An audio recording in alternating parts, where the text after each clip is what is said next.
தமிழரம் நேயர்களுக்கு அன்பு வணக்கம். மீண்டும் உங்களை சந்திப்பதில் மிகுந்த மகிழ்ச்சி. இன்றைக்கு நம்மிடையே ஓபிஎஸ் ஆதரவாளர் திரு நாஞ்சில் கோலப்பன் அவர்கள் நம்மோடு இணைந்திருக்கிறார். வாருங்கள் நேயர்களே, சார்ட்ட பேசலாம். வணக்கம் சார். வணக்கம் சார். காலையில் இபிஎஸ் ஒட்டும் கிடையாது, உறவும் கிடையாது, துரோகிகள் அப்படின்னு திரும்பவும் அதெல்லாம் எங்களால் சேர்த்துக்கவே முடியாது அப்படின்னு ஒரே அடியாக அடிச்சிட்டாரு.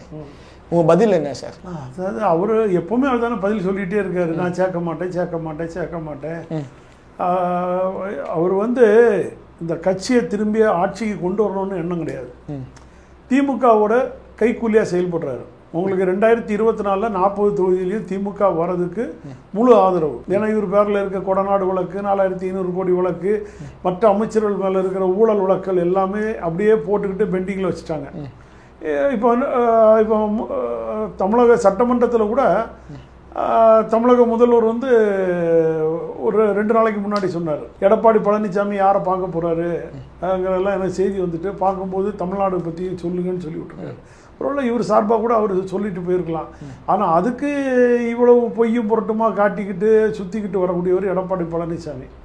அவர் தமிழக முதல்வர் தெளிவாகவே சொல்லிட்டார், நீங்கள் யாரை பார்க்க போகிறீங்கிறது எங்களுக்கு தெரியுது, அவங்கள பார்க்குற ஆளையும் பாருங்கிறது முன்னாடியே சொல்லிட்டேன். அப்போ இவர் முன்னாடியே அப்பாயின்மெண்ட் வாங்குற விஷயத்துலேருந்து எல்லாமே தெரியும். இப்போவும் 2026 திமுக ஆட்சி வர்றதுக்காக எடப்பாடி பழனிசாமி முழுமையாக வேலை செய்கிறார்.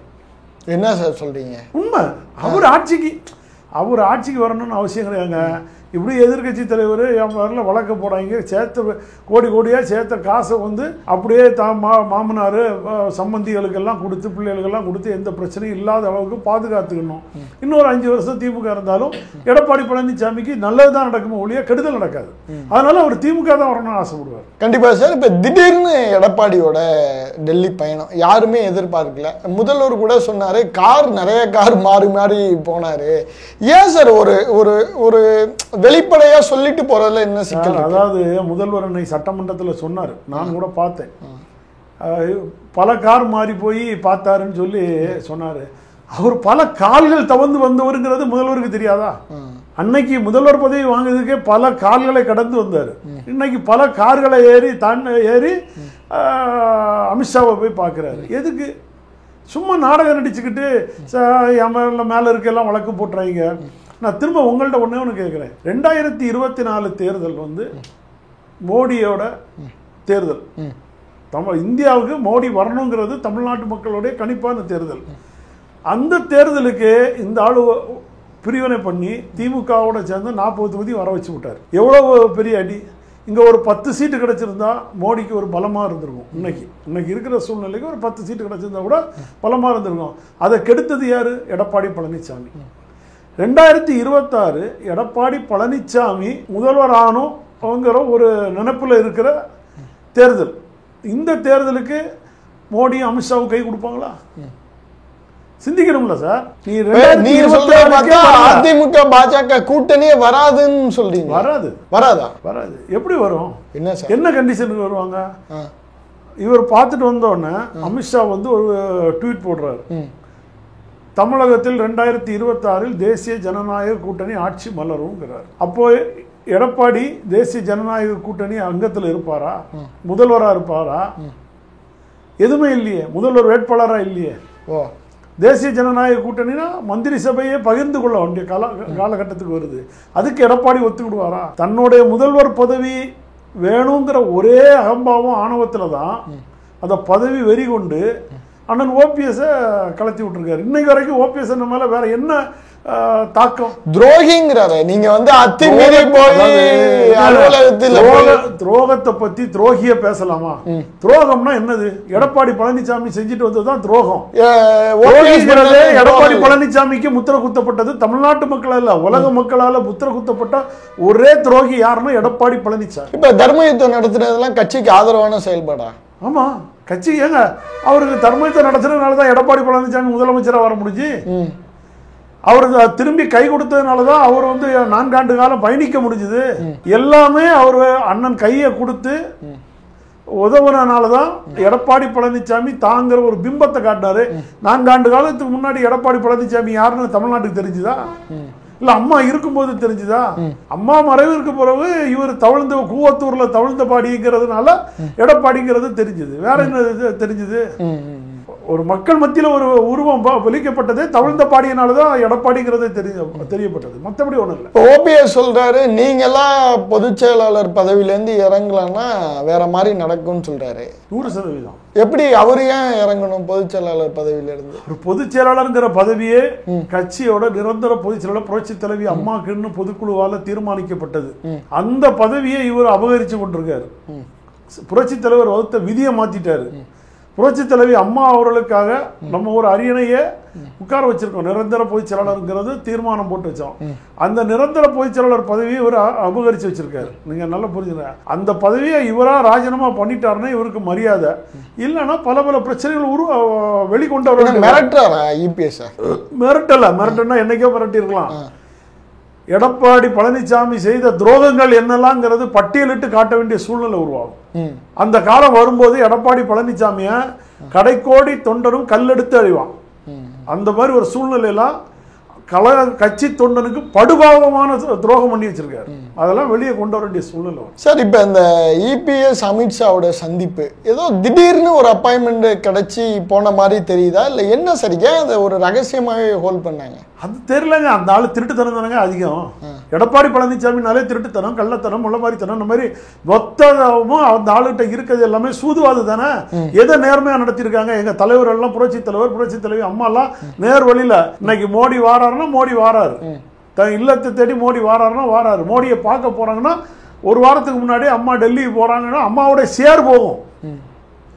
இந்த மாதிரி பயந்து போன ஆட்கள் எல்லாம் கிடையாது. நல்லா புரிஞ்சிருங்க. எங்க போனாலும் தன்னுடைய இருக்கையில போய் உட்காருவாங்க. அப்படிப்பட்ட ஒரு தலைவி இந்த இயக்கத்தை உருவாக்குன இயக்கம் இது பல கார் மாதிரி. அதாவது தமிழக முதல்வர் சொல்லி சட்டமன்றத்திலே பதிவாச்சு விட்டார். இவர் மறைஞ்சு இந்த திருட மாதிரி ஒவ்வொரு காருக்குள்ள ஏறி போய் அமித்ஷா பார்க்க வேண்டிய கட்டாயம் தன்னுடைய சம்பந்திக்கு இப்ப கொடுத்திருக்க நெருக்கடியா இருக்கலாம். பல ஊழல் வழக்குகளில் சிக்கிட்டு இருக்காங்க. பல கோடி பணங்கள் பீகார்ல, ஒரிசாரில், பெங்களூர்ல இந்த மாதிரி நிறைய இடங்கள்ல பணம் வச்சிருக்காருன்னு அண்ணாமலை அவர்கள் கூட பேட்டி கொடுத்திருந்தாப்புல. எடப்பாடி பழனிசாமி எங்கெங்க எல்லாம் கொடுத்து வச்சிருக்காரு, எந்தெந்த இடத்துல எல்லாம் இருக்குங்கிறத ஹிஸ்டரி இருக்கு. அதெல்லாம் வெளியில விட வேண்டிய கட்டாயம் வரும்னு சொன்னாரு. அதெல்லாம் ஒரு வேளை வெளியே வந்துட போகுதுங்கிறனால அமித்ஷா காலில் போய் உலதுக்கு போயிருப்பாரு. அதுக்கு ஒரு தமிழ்நாட்டு மக்களோட ஒரு நலன் சார்ந்து பேச இவர் முதலமைச்சரா இருக்கும் போதே நடக்கல. அப்புறம் இவரு போய் சொல்லி அங்க கேட்க போறாங்க. இவரு வந்து இவருக்கு ஒரு 4-5 பேரு ஈஷால இருக்காங்க, ஒரு அப்புறம் நீதிபதியில இருக்காங்க, இப்படி எல்லாம் நிறைய பேரை சொல்றாங்க. இவங்க எல்லாம் அப்புறம் பாஜக உள்ள நீங்க இவ்வளவு தூரம் பாக்குறீங்களா? பாஜகவுக்குள்ளே ஒரு 4 பிரிவு இருக்கு. 4 பேர் இருக்காங்க, 4 திசையா இருக்காங்க. நீங்க அதிமுக மட்டும் 2 திசை 4 திசைங்கிறீங்க. பாஜகவுக்குள்ளே 4 பிரிவு இருக்கு. அண்ணாமலை ஒரு பிரிவு, வானதி சீனிவாசன் ஒரு பிரிவு, நயனார் நாகேந்திரன் ஒரு பிரிவு, அச்சு ராஜா ஒரு பிரிவு, இப்படி ஒரு 4-5 பிரிவா இருக்கு. அதான் எல்லாம் பொதுக்கூட்டத்துல எல்லாம் காம்ப்ரமைஸ் ஆயிட்டாங்க. தமிழிசைக்கா சொன்னாங்க புரட்சி தலைவர் போல கூட்டத்தை சொல்லிட்டாரு. ஏன்னா புரட்சி தலைவர் கூட்டத்தை அவர் சொல்றதா எங்களுக்கு கஷ்டமா இருந்தது. புரட்சி தலைவரோட கூட்டத்தை அவர் பார்க்கல போல இருக்கு. அப்ப திருச்சியில படிச்சுட்டு இருந்தாரா இருக்கும் நயனார் நாகேந்திரன். ஏன்னா நாகர்கோயில்ல நடந்த கூட்டத்தை பார்த்துருந்தா அவர் தெரிஞ்சிருக்கும். ஏன்னா நாங்கெல்லாம் ஒரு நாள் மத்தியானம் படுத்து கிடந்து தலைவர் வாராரு, புரட்சி தலைவர் வாராருன்னு நாகராஜாத்திரல்ல ஒரு நாள் மத்தியானம் பூதாவும் இருந்து அன்னைக்கு ஃபுல்லா வராம அடுத்த நாள் மதியம் போல வந்து வராங்க புரட்சி தலைவர் எம்ஜிஆர். நல்லா புரிஞ்சிருங்க. சாயந்தரத்துல இருந்தே நாங்கெல்லாம் தலைவர் வாராருன்னு காத்துக்கிட்டு வந்து அதே திடல்ல இருந்து இடம் முடிச்சு வச்சுட்டு அன்னைக்கு நைட்டு வரல, காலையில வரல, அடுத்த நாள் மத்தியானத்துக்கு மேல வந்தார். அப்படி காத்து கிடந்த கூட்டம். அந்த கூட்டத்தை வந்து கம்பேர் பண்ணி திருச்சி கூட்டத்தை கம்பேர் பண்ணி நயனார் நாகேந்திரன் பேசுறோம்னா அது ஒரு அருவருக்கத்தக்க செயல். அவ்வளவுதான். ஏன்னா தலைவரோட ஒப்பிட்டு பேசுறதுக்கு உடைய ஜிங்ஜாங் அடிக்கிறாரு நயனார் நாகேந்திரங்கிறது தான் எங்களுடைய பார்வை. சரி விடுங்க, அது அவங்க கட்சி தலைவரை புகழ்ந்துட்டு போட்டோம். ஆனா எங்க தலைவரை சுட்டி காட்டி பேசுறது தவறுங்கிறனால நான் அதை சொல்றேன். இல்லைன்னா நயனார் நாகேந்திரனுக்கு எனக்கு நல்ல அண்ணன் தான், ஒன்றும் பிரச்சனை இல்லை. ஆனா ரெண்டாவது அவரை அங்க வந்து நீங்க பாத்தீங்கன்னா வானதி சீனிவாசன் இவங்க எல்லாரும் சேர்ந்துதான் இன்னைக்கு ஒரு ரூட்டு போட்டு கொடுத்து அண்ணாமலைய தெரியாம, நீங்க அண்ணாமலைக்கு தெரியாமலே இந்த ஏற்பாடு நடந்தது. ஏன்னா அண்ணாமலை வந்து அந்த இப்தார் நிகழ்ச்சி முடிஞ்ச உடனே எனக்கு தெரியாதுங்க, எனக்கு தெரியாதனால நான் சொல்லக்கூடாது, அமித்ஷா அவர்களை யார் வேணாலும் சந்திக்கலாம், பார்க்கட்டும் அப்படின்னு சொல்லிட்டு போனாரு. அவரும் ஸ்ட்ரைட்டா தான் பேசுறாரு. அவர் எந்த ஒளிவு முறையும் பேசல, ஸ்ட்ரைட்டா பேசுறாரு. ஸ்ட்ரைட்டா இன்னைக்கு டெல்லி கூட போயிருக்காரு. ஆமா. இப்ப அதுல வந்து பேச்சுவார்த்தை அங்க போயிட்டு இருக்கப்ப கிட்டத்தட்ட அவர் ட்வீட் அமித்ஷா உடனே போட்டார், தேசிய ஜனநாயக கூட்டணி. எடப்பாடி என்ன மெசேஜ் கம்யூனிகேட்? எடப்பாடி பழனிசாமி மேல நம்பிக்கை இல்லனாலதான் இந்த ட்வீட்டை போட்டாரு. இல்லன்னா நாளைக்கு காலையில வேற மாதிரி பேசிடுவாரு. எடப்பாடி பழனிசாமி வேற மாதிரி திட்டம் போட்டுருவாங்க ஆங்கிறனாலதான் தன்னுடைய யாரோடைய சரிசமமா உட்கார வச்சுட்டாரு. இவங்களே எல்லாம் ஏமாத்து பார்ட்டி. அப்புறம் இவங்க எல்லாம் சேர்ந்து வந்திருக்காங்கன்னா உள்துறை அமைச்சர் அது உஷாராயிட்டாரு. சார், இந்த கேபி முனுசாமி, ஜெயக்குமார்லாம் ஒரு ஆழ்ந்த அமைதிக்குள்ள இருக்கிற மாதிரி தெரியுது. அதாவது ஜெயக்குமார் இப்ப எங்க இருக்காரு தெரியல, பாவம். அவர் அதிமுகவோட விசுவாசி. அவர் வந்து என்ன சொல்லுது, நான் வந்து வேஸ்ட் லக்கேஜ்னு சொன்னாரு. பிஜேபியால தான் நான் தோத்தேன், ராயபுரத்துல முடிசூடா மன்னனா இருந்தேன். முடிசூடா மன்னனா தான் இருந்தேங்க, அம்மா காலம் வரைக்கும் முடிசூடா மன்னனா தான் இருந்தேங்க. ஆனா ராயபுரத்துல தோக்குறதுக்கு காரணமே அந்த ஆடியோ தான். ஒரு சிந்து மெயின் ரோட்டுக்கு வா அப்படி இப்படின்னு ஆடியோ ஓடிச்சுல, அதுதான் ராயபுரத்துல தோல்விக்கு காரணம் இல்லையா. பாஜக வேஸ்ட் லக்கேஜ் சொல்லி பாஜகவால தோல்வி இல்லை. ஏன்னு கேட்டா ராயபுரம் தொகுதியை ஓரளவுக்கு நானும் தெரிஞ்சவன். அங்க எவ்வளவு இந்து ஓட்டு இருக்கு, இந்து நாடார் சமுதாயத்தை சேர்ந்தவங்களும் இருக்காங்க, மீனவர் சமுதாயத்தை சேர்ந்தவங்க இருக்கிறாங்க. அதெல்லாம் ஓரளவுக்கு நானும் தெரிஞ்சவன் தான். அதனால இவர் வந்து சொல்லிக்கலாம், தன்னுடைய இனத்தை சார்ந்தவர்கள் மட்டும் இல்லைன்னா அங்க கிறிஸ்தவ சமுதாயங்கள் அதிகமா இருக்கு, இஸ்லாமிய சமுதாயங்கள் இருக்குது, இல்லைன்னு மறுக்க முடியாது. ஆனாலும் பாஜகவுடைய ஓட்டு வங்கியும் அங்க கொஞ்சம் இருக்கு. அதுக்கப்புறம் அவர் வெற்றி பெற முடியலையே. சரி, இப்போ கூட என்ன ராயபுரத்தில் வெற்றி பெற்றுட்டாரா? 2024 தேர்தலில் அப்பவும் ராயபுரத்தில் அவர் வெற்றி பெற முடியலையே. அப்பவும் அதிமுக இவர் தானே அதை மேற்பார்வையிட்டாரு. அவரோட பையன் டெபாசிட் இழந்தாப்புல. அப்போ அதனால அதை வேஸ்ட் லக்கேஜ்னு சொல்லி அவர் வந்து தம்பட்டம் காட்டிக்கலாமா ஒழிய அவருடைய குணாதிசயத்தால அவர் வந்து தோற்கடிக்கப்பட்டார். ஆனா இப்போ வாய் திறக்காம இருக்காரு, மைக்கு முன்னாடி வரல. Michael Tyson.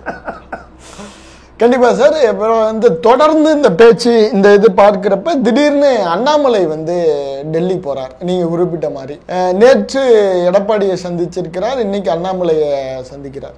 அவங்களுக்கு ஏதோ ஒரு நெருக்கடி இருக்கிற மாதிரி சொல்றாங்களே சார். 29ஆம் தேதி அவங்க தேசிய ஆலோசனை குழுவில் இந்த தொகுதி கிட்டத்தட்ட இந்த கூட்டணி எல்லாம் நம்ம உறுதி பண்ணணும், அந்த ஒரு அழுத்தத்தில் அமித்ஷா இருக்கிறாரோ? இல்லை, அதாவது உங்களுக்கு ஒரு 6 மாத காலத்திற்கு முன்னாடியே வந்து அவங்களுடைய தீர்மானங்கள் வந்திருக்கும். இவங்களுக்கு மார்ச் 31க்குள்ள ஒரு மாற்றங்கள் நீங்க எல்லாம் ஒருங்கிணைஞ்சு வரணும்னு சொல்லியிருக்காங்க.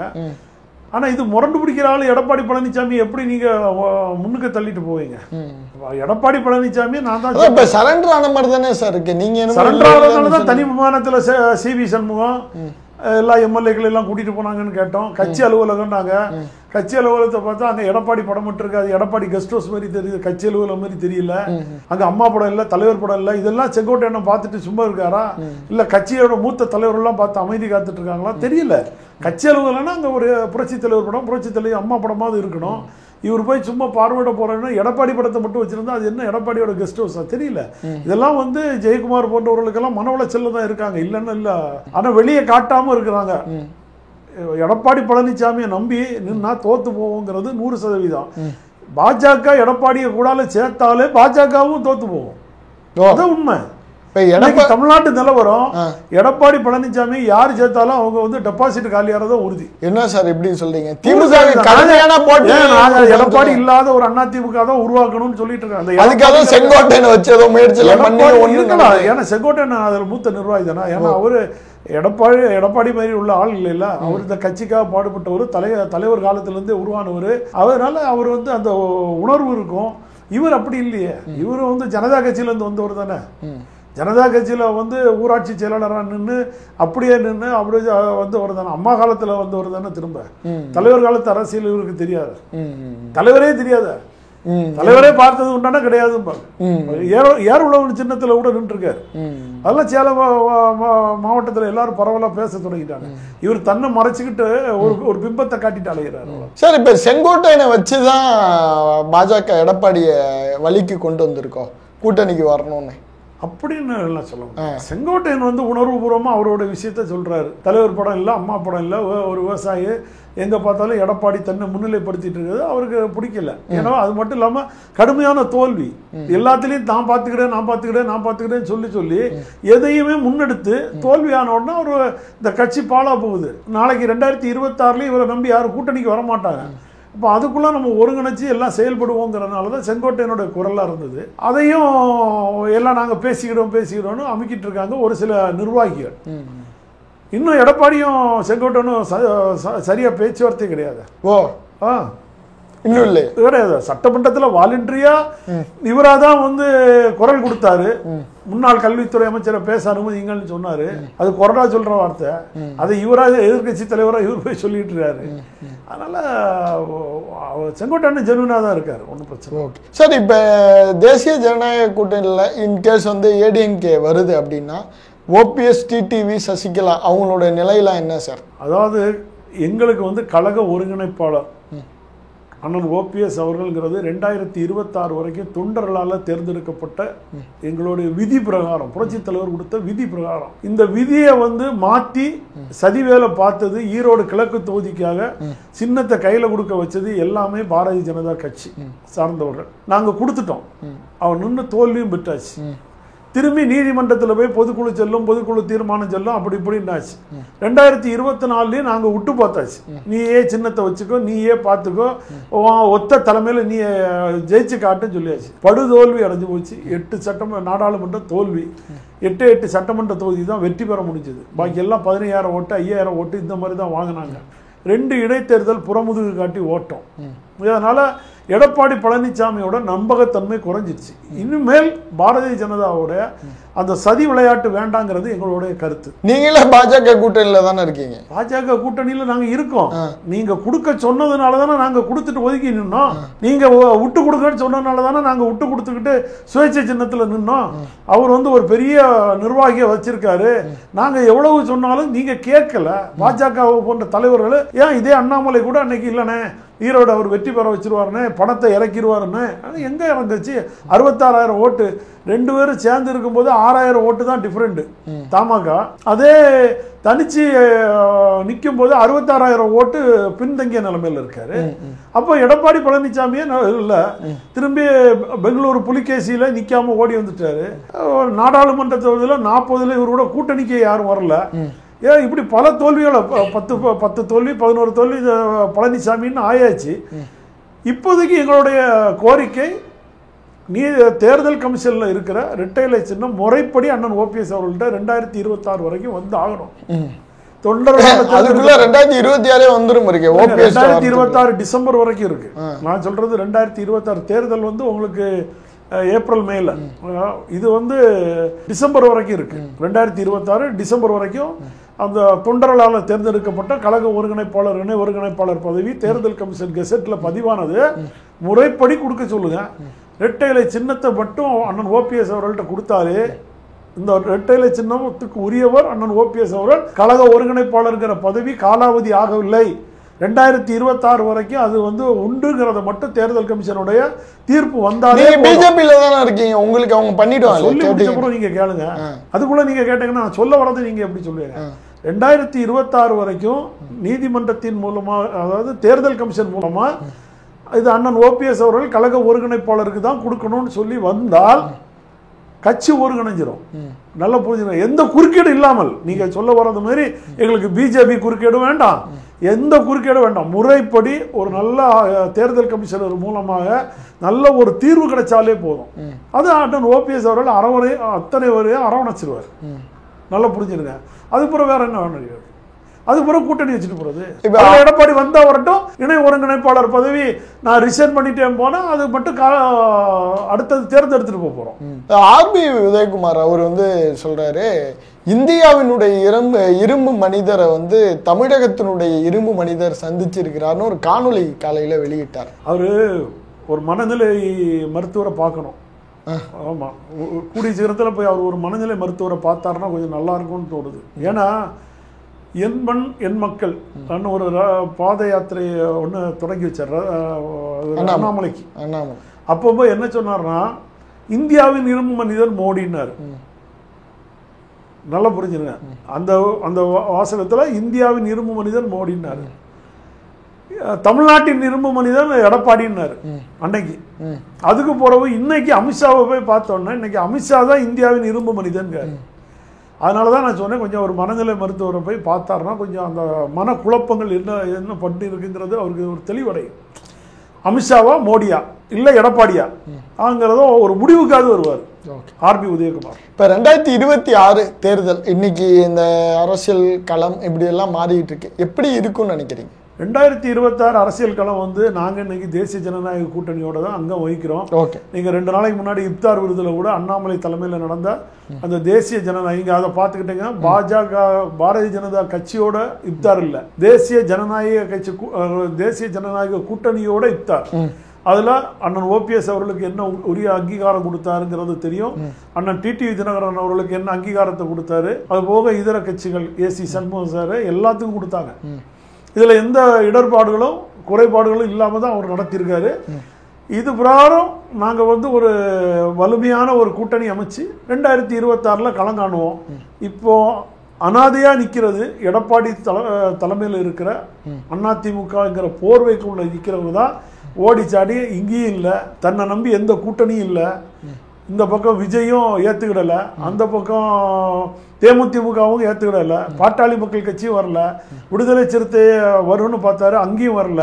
அதனால அந்த இது ஈஷா மையம், நீதிபதி வானதி சீனிவாசன், ஜிகே வேற ஒரு வாசனு, இப்படி எல்லாத்தையும் கையில் காலில் உளுந்து அப்படியே போய் அமித்ஷா காலில் போய் உளுந்து கும்பிட்டுட்டு வந்திருக்காரு எடப்பாடி பழனிசாமி. வழி இல்லாத சூழ்நிலையில் திக்கு தெரியாத காட்டில் அலைஞ்சிட்டு இருக்கிறது எடப்பாடி பழனிசாமி. நாங்கள் கரெக்டாக இருக்கோம், கரெக்டான நேர்வழி பார்த்து எங்களுடைய தலைவர்கள் என்ன வியூகங்கள் அமைச்சிருக்காங்களோ அது பிரகாரம் நாங்கள் சென்றுட்ருக்கோம். நன்றி சார், வணக்கம்.